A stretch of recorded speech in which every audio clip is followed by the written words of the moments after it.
우리 사랑 가운데서 살아가는 사람들이라는 제목으로 하나님 말씀 선포하겠습니다. 우리 신자 크리스천들의 특징 중에 하나가 뭐냐면 감사입니다. 그렇게 인상 쓰고 계시는 제가 설교하기가 힘드니까 미소와 함께 보세요. 그러니까 감사예요. 성경은 우리에게 항상 감사에 대해서 권고하고 있습니다. 성경은 사실은 수십 군데에서 감사하라, 감사하라, 감사하라 이렇게 권면합니다. 그러니까 우리가 감사하고 사는 것이 신자의 바른 삶이라는 거예요. 골로새서 3장 말씀 볼까요? 자, 같이 크게 읽겠습니다. 그리스도의 평강이 너희의 마음을 주장하게 하라. 너희는 평강을 위하여 한 몸으로 부르심을 받았나니 너희는 또한 어떤 사람이요? 감사하는 자가 되라. 우리가 평강 가운데 거하는 것 중에 우리가 하나된 마음으로 평강으로 사는 거, 이거 굉장히 중요한데 그 다음에 또한 뭐가 되냐면 반드시 감사하는 사람이 돼야 된다. 그 밑에 골로새 3장 17절 말씀 보시죠. 또요, 무엇을 하든지 말에나 일에나 다 주 예수의 이름으로 하고 그를 힘입어 하나님 아버지께 감사하라. 감사란 믿는 자의 증거라는 거예요. 믿음의 증거입니다. 그러니까 신자는 어떤 사람이 신자냐? 감사하는 자가 신자란 얘기예요. 목사님, 어떻게 맨날 감사만 하고 삽니까? 삶에 힘든 일이 많은데. 감사할 때도 있고, 감사 못할 때도 있고, 아니면 불평할 때도 있고, 그런 거지. 항상 감사합니까? 성경이 뭐라 그래요? 데살로니가전서 5장 18절 말씀 보시죠. 자, 뭐라 그래요? 범사에 감사하라. 항상 감사해야 됩니까? 예, 그냥 모든 일에, 범사라는 거는 everything이에요. 모든 일에 그냥 감사라는 거예요. 이게 힘들든 뭐 좋은 일이든 뭐 안 좋은 일이든 그 모든 일에도 감사하는 게 뭐예요? 하나님의 뜻이에요. 뭐라고요? 하나님의 뜻. 우리가 하나님의 뜻을 막 아무 때나 갖다 붙이는 경우 있잖아요. 일본이 우리를 식민지 지배해도 하나님 뜻이다 이런 말을 해가지고 막 한 사람, 그런 게 하나님 뜻이 아니에요. 하나님, 우리를 향한 하나님 뜻이 뭐예요? 여러분, 환난 중에서도 항상 감사하는 거. 내가 어려운 중, 공고한 중에서도 항상 감사하는 거. 그게 하나님 뜻이에요. 성경이 뭐라고 정확하게 하나님 뜻에, 성경이 하나님 뜻이라고 딱 기록해놓은 게 몇 개 있죠. 힘들어도 선을 행하는 것, 선을 행하다가 고난을 받는 게 하나님 뜻이다. 뭐 이래 하나님 뜻이라고 기록된 게 딱딱 몇 가지가 있습니다. 그 중에 하나예요. 여러분, 모든 상황에서도 감사하는 것. 신자는 어떤 사람이라는 거예요? 항상 감사하면서 살아가는 사람들. 그런데 우리가 감사하지 못할 때가 있지요. 있는 게 아니라 좀 많지요. 뿐만이 아니라 감사를 못하는 것뿐만이 아니라 감사의 정반대의 삶을 사는 사람들도 있습니다. 감사의 정반대는 뭘까요? 불평. 불평하면서 살 때도 많아요. 우리가 신앙생활을 할 때 우리의 영혼을 방해하는 것, 우리의 영혼을 병들게 하는 것 중에 하나가 있어요. 그게 바로 불평이에요. 불평은 원래 신자는 항상 감사해야 된다는 거랬잖아요. 근데 항상 감사하지 못하게 만드는 게 불평이에요. 근데 우리가 불평하는 게 그렇게 큰 문제가 되나? 라고 생각하는 것 같아요. 우리가 불평하면서 하는 거지 라고 쉽게 나를 합리화시킨다고요. 불평할 수 있지, 안 좋은 일 있으면. 근데 성경은 항상 감사하라 그랬는데, 범사에 감사하라 그랬는데, 사실 우리가 쉽게 불평을 하거든요. 그 얘기는 우리가 불평할 때마다 하나님의 말씀을 어기는 거예요. 그렇죠? 몇 년 전에 사실 우리 교회도 꼭 이 운동을 하고 싶습니다.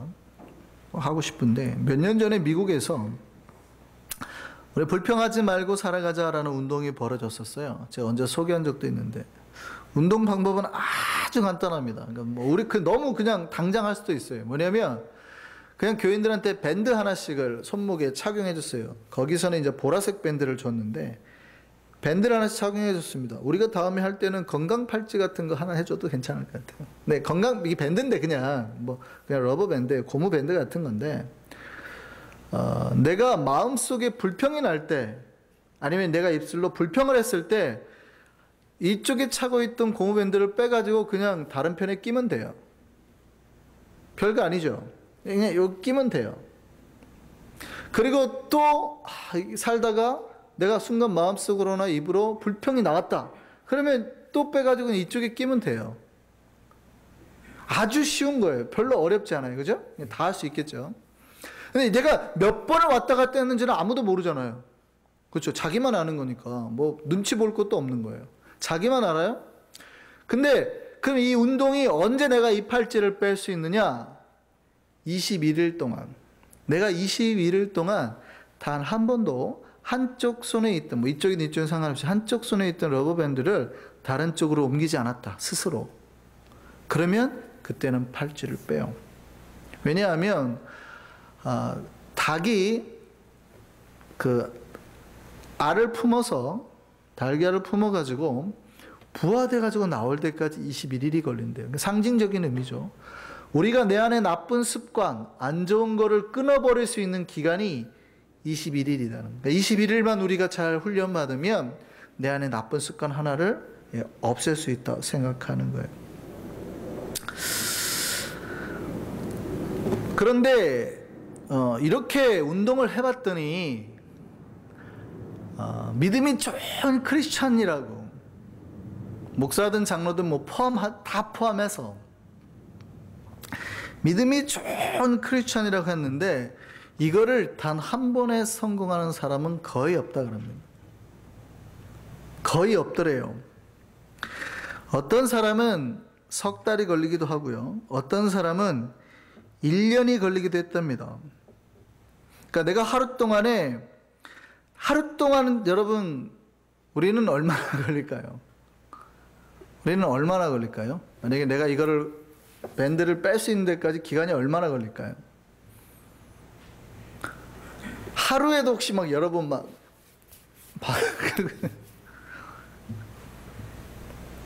주님 오실 때까지 차고 있어야 될 수도 몰라요. 그런데 우리가 시간이 오래 걸리면 오래 걸릴수록 뭘 느껴야 되냐면, 우리가 오랜 신앙생활을 하는 오랜 기간 동안에 쉽게 불평을 하는 나쁜 습관을 오랫도록 간직하고 있었다는 거예요. 이게 쉽게 끊기가 어렵다는 거죠. 분명히 우리는 항상 감사하는 것이 맞는데 우리가 실제 나중에 해보면 알 거예요. 내가 하루에 몇 번이나 불평을 하고 있는지 스스로 혼자만 체크하는 거니까 아무도 모르니까 뺄 때만 조용히 빼갖고 끼면 돼요.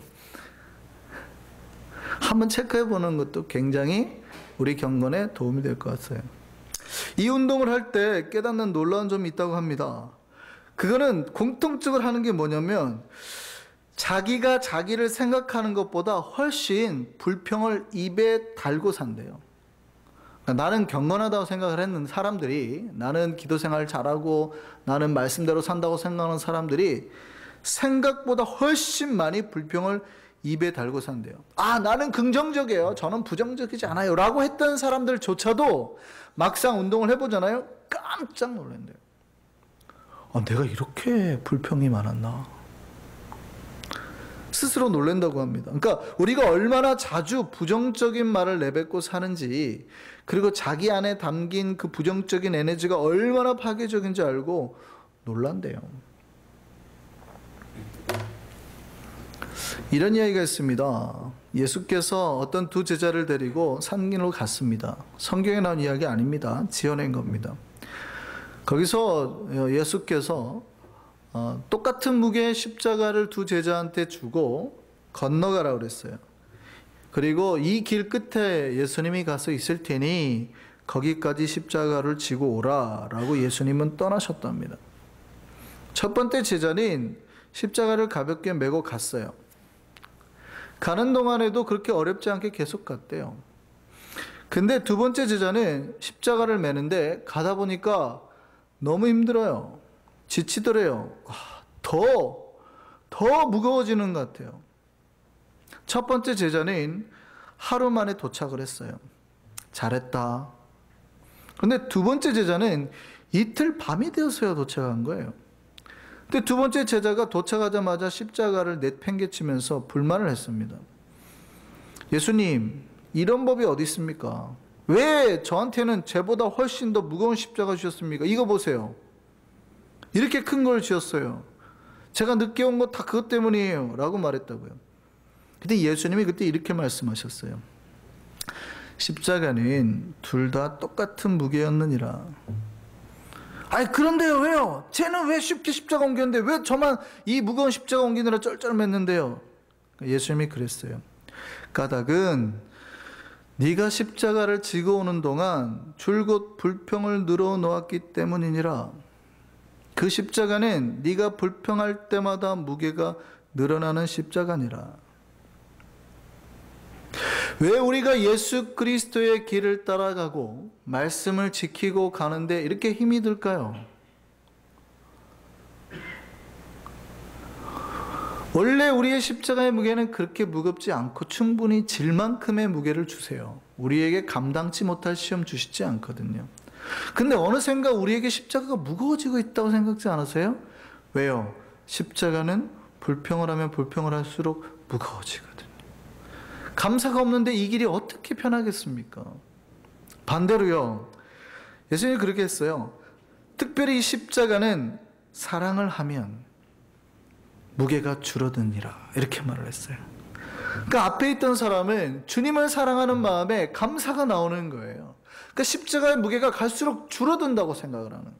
줄어드는 거죠. 그러니까 오면 올수록 더 가벼워짐을 느끼는 거예요. 십자가의 원리는 그겁니다. 불평을 하면 우리의 십자가가 더 무겁게 느껴져요. 근데 주님을 사랑을 하고 감사를 하잖아요. 그 십자가의 무게가 전혀 안 무겁게 느껴지는 거예요. 우리가 예수를 믿고 나아갈 때 어느새 우리 입술에 불평과 불만이 만약에 쌓인다면 여러분의 신앙은 팍팍해질 거예요. 그러니까 스스로 힘들게 만들고 있는 중이에요. 무겁게 만들고 있는 중이에요. 근데 여러분이 주님을 더 사랑하고 주님의 일에 더 감사를 하면 이 십자가의 길이, 이 봉사의 길이, 이 길이 안 힘든 거죠. 사랑하며 감사하면서 하는데 봉사가 힘들겠습니까? 찬양이 힘들겠습니까? 아, 성가대 또 해야 돼. 만약에 이렇게 하면 그 길이 그렇게 힘든 거예요.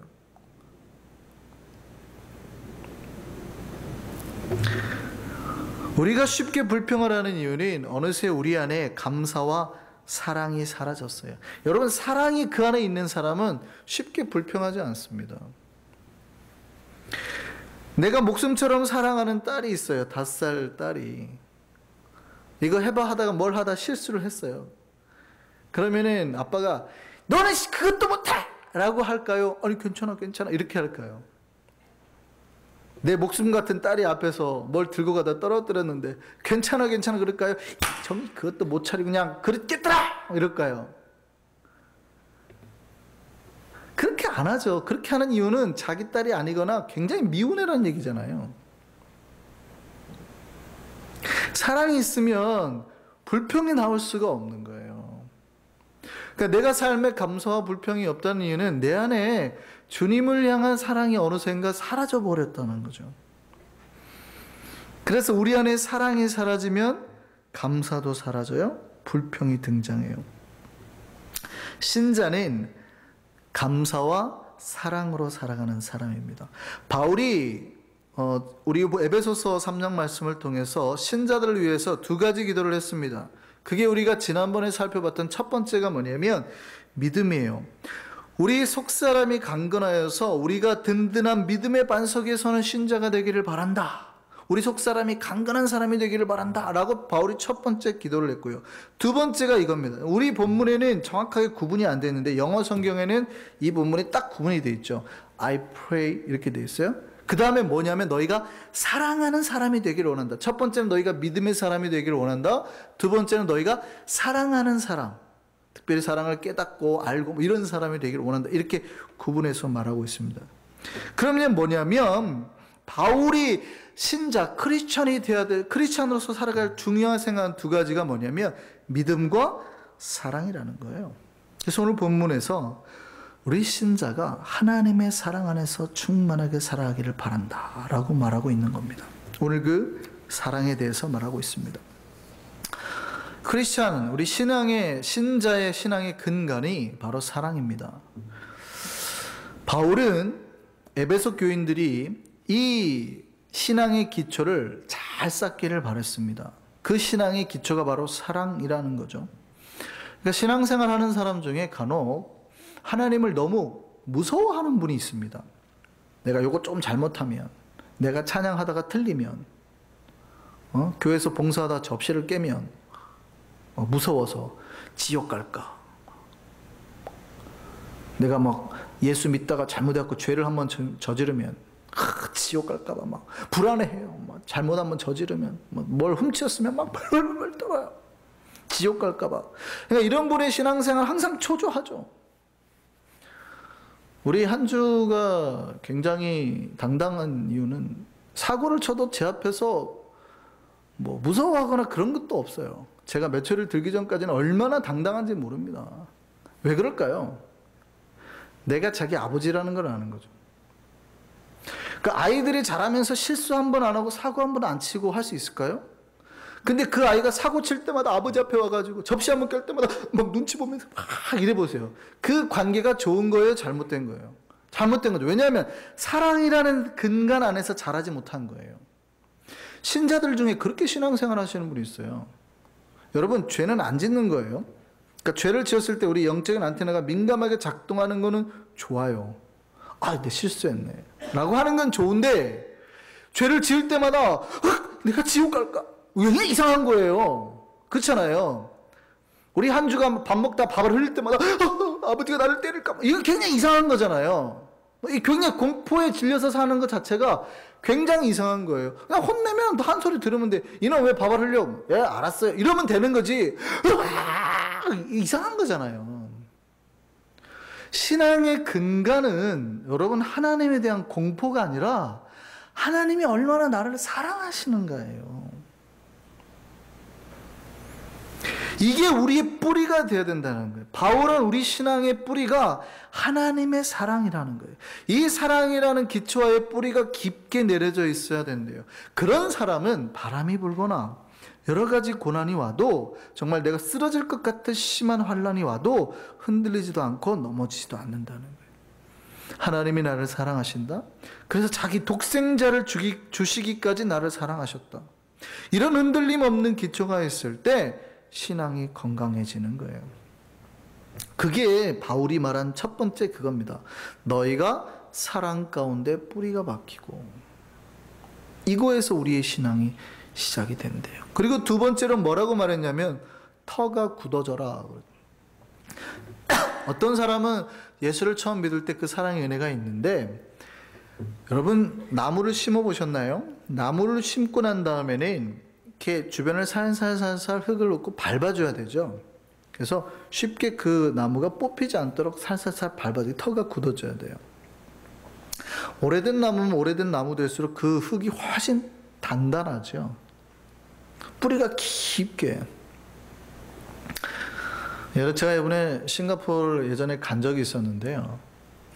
거기는 진짜 이만한 나무, 정말 팔로 어떻게 가리지 못할 나무들이 어마어마하게 많아요. 근데 깜짝 놀라요. 그렇게 큰 나무가 막 쓰러져 있는 거예요. 근데 왜 그러냐 그랬더니 태풍이 잘 안 오는 지역인데 거기 나무는 비가 많이 오니까 뿌리를 깊게 내리질 않는데요. 근데 태풍이 안 오다가 한번 왔더니 뭐 그렇게 큰 나무가 어떻게 부러질 수 있는지 그냥 막 뿌리채 뽑혀가지고 있는 거예요. 한국 같은 데는 나무들이 살려고 어떻게 합니까? 큰 나무, 오래된 나무일수록 뿌리를 깊이, 물이 없으니까 깊이 내리잖아요. 땅도 딱딱하고 쓰러질 수가 없죠. 터가 견고해지다라는 것은 그거예요. 우리가 뿌리 내린 그 땅이 바로 하나님의 사랑인데, 그 하나님의 사랑은 견고하다는 거예요. 다시는 뿌리가 뽑힐 리 없는 안전한 땅이라는 거예요.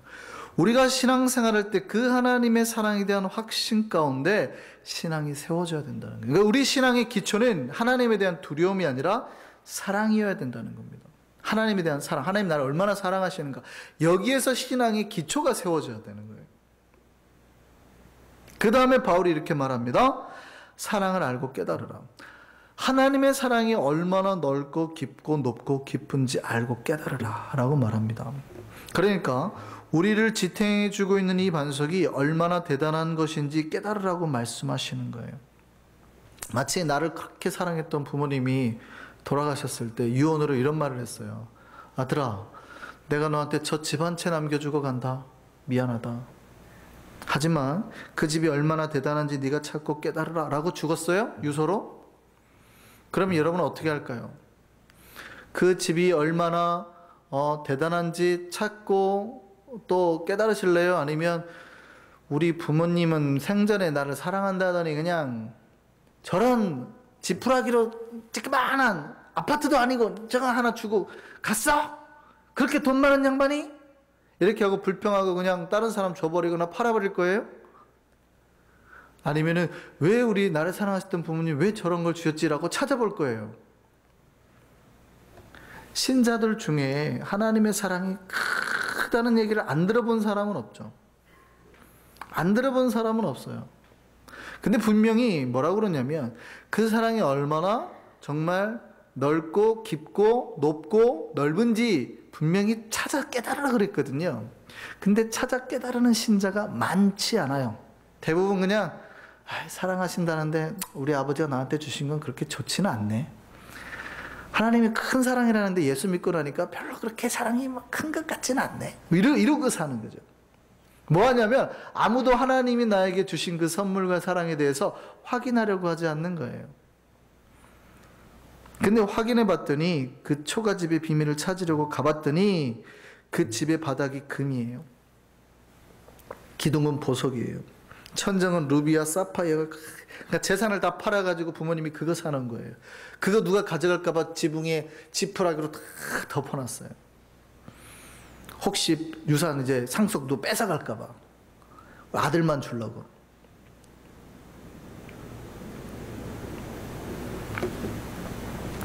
찾으라고 그랬잖아요. 하나님의 사랑이 얼마나 대단한지 그 너비와 길이와 높이와 깊이가 어떠함을 깨달으라고 그러잖아요. 제발 좀.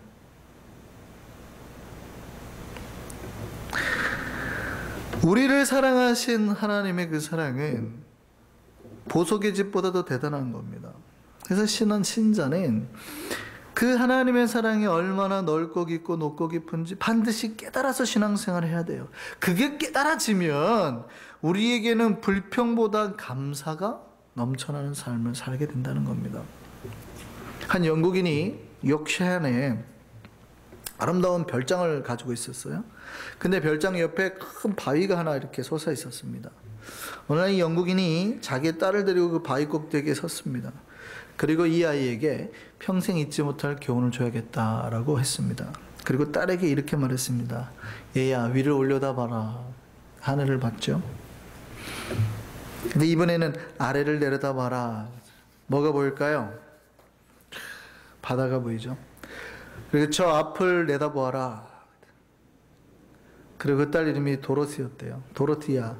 이처럼 높고 깊고 끝없이 넓은 아름다운 게 하나님의 사랑이다. 그랬더니 이 딸이 하나를 알려주면 열을 깨닫는 딸이에요. 이 딸이 이렇게 대답을 했답니다.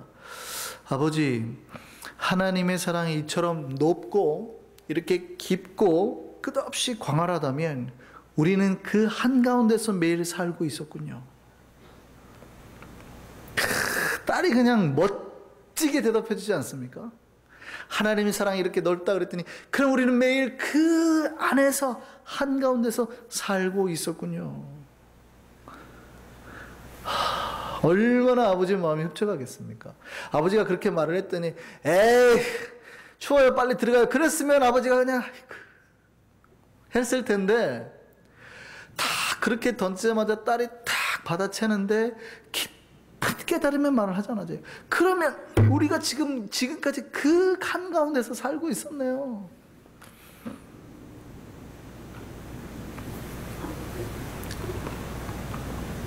하나님의 사랑은 그와 같아요.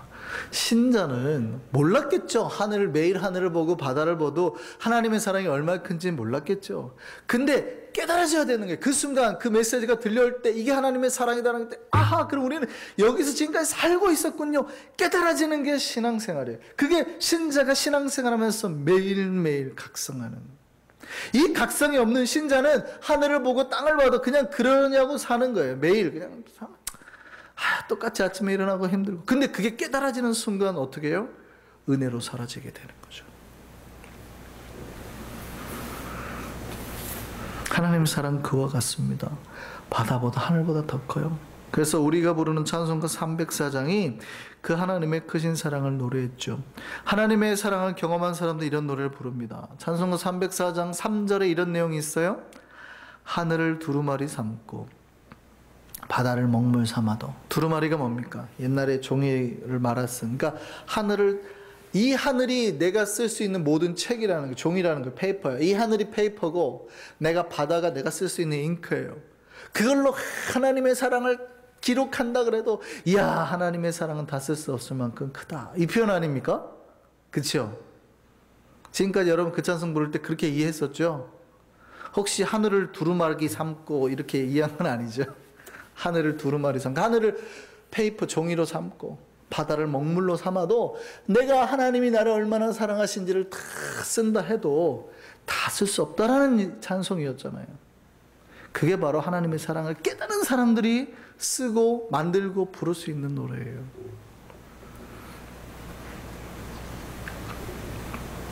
바울이 오늘 마지막으로 오늘 본문에서 권면하는 건 뭐냐면 그 사랑이 너희에게 충만하게 있게 해라 라는 말씀이었습니다. 우리 안에 그 사랑이 충만하게 있게 해라. 신자는 우리를 향한 그 하나님의 사랑이 날마다 충만하게 있는 사람이라는 거예요. 신자의 능력은, 여러분이 전도의 능력은, 삶을 살아가는 능력은, 여러분이 봉사할 수 있는 능력은, 찬양할 수 있는 능력은 다 그 하나님의 사랑이 여러분 안에 충만함으로 나타나는 거예요. 우리가 목숨 바쳐 선교할 수 있는 힘도 이 하나님의 사랑이 나오는 겁니다. 하나님 내 영혼이 아파요라는 제목의 책이 있습니다. 그 책에 나온 내용입니다. 실제 있었던 일인데요. 텍사스에 포트 워스라는 지역이 있대요. 근데 거기에서 실제 있었던 실화인데, 한 아이가 자기 집 앞마당에서 이제 차를 수리하려고 잭키라고 하죠. 그걸로 이제 차를 들어 올려가지고 밑에 이렇게 들어가서 이게 뭐 차를 고치고 있었는데 갑자기 잭키가 팡 빠져버리면서 차가 그 아이 위로 쿵 떨어진 겁니다. 그 아이가 비명을 지른 거죠. 악 하고. 그때 집안에 있던 엄마가 튀어나왔대요. 근데 그 엄마가 오랫동안 병을 앓고 있었대요. 몸무게가 40kg 정도밖에 안 나갔대요. 그러니까 엄마가 얼마나 마른지 알겠죠? 40kg면 몇 파운드 되죠? 한 60파운드 되나요? 하여간 어마어마하게 약한 70파운드? 80파운드? 그러니까 엄마가 그 정도밖에 안 되는데 병이 들어가지고, 근데 그 소리를 듣고 나온 엄마가, 평상시에 그 정도 엄마가 뭐 20kg 한 30-40파운드도 잘 못 들던 엄마래요. 근데 그 소리를 듣고 나와가지고 막 갑자기 바깥으로 뛰어나더니 그 아이를 누르고 있는 차를 들었다는 거 아니에요. 그리고 그 아이를 끄집어냈다는 거예요. 그런 초인적인 능력이 어디서 나오는 겁니까? 뭐 우리가 엄마들이 다 그래야 된다라고 엄마들 부담 가지시면 안 돼요. 왜 나는 그렇게 못하지? 나는 사랑이 없나? 그렇게 생각하시면 안 되고, 우리가 갑자기 순식간에 그런 말도 안 되는 능력이 나오는 게 뭐예요? 그 엄마의 육체가 힘이 강해서예요? 아니죠. 그 안에서 내 아이를 살리겠다는 사랑 때문이에요. 이 사랑이 순식간에 충만해지니까 갑자기 상상할 수 없는 힘이 벌어지는 거예요.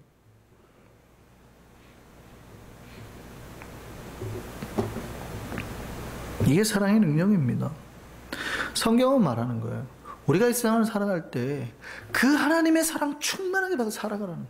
그럼 내 원수도 사랑할 수 있게 되고, 목사님 어떻게 이쪽 뺨 맞았는데 반대편 뺨 돌려댑니까? 안 되죠. 저도 안 되는 걸 알아요. 우리가 사랑이 없는데 충만하지 않는데 어떻게 됩니까? 성경이 말하는 된다라는 조건은 단 하나네요. 하나님의 사랑을 우리가 충만할 때 가능하다는 얘기예요. 우리가 어떻게 마음속으로 미워하지 않고 마음속에 미워하는 자마다 살인하는 자고, 어떻게 삽니까? 말도 안 되죠. 저도 말도 안 된다는 거 알아요. 근데 성경이 말하는 그게 가능하다는 이유는 우리가 하나님의 사랑으로 충만할 때 가능하다는 전제예요, 항상. 그래서 바울이 말하는 게 그 큰 하나님의 사랑을 깨달아서 매일 사랑의 충만함을 가지고 살아라. 이게 신자의 능력이고, 너희가 그렇게 살 때 세상이 변한다. 왜 세상이 안 변하고 이 모양입니까? 왜 빛과 소금이 이렇게 많은데 나가서 세상이 썩어집니까? 신자들이 하나님의 사랑으로 충분하게 채우지 않으니까 능력이 안 나타난다는 거죠. 저는 우리 한성의 백성들이 하나님의 사랑 가운데 뿌리가 박히고 터가 굳어지고 그 사랑의 너비와 길이와 높이가 길이가 어떠한지를 깨달아 날마다 하나님의 사랑과 충만함으로 살아가는 우리가 되기를 소망합니다. 이게 신앙이에요. 날마다 하나님의 사랑으로 내 내면을 채우는 것. 다른 욕망의 것들이 우리의 마음을 파고들려고 해요. 우리 마음속으로 들어오려고 해요. 돈의 것, 권력의 것, 성적인 것들이 우리 마음을 막 파고들려고 해요. 그럴 때 내 모든 마음속에 그 모든 욕망을 거두어내고 하나님의 사랑으로 우리의 삶과 내면을 가득 채우는 거, 이게 신앙생활이에요.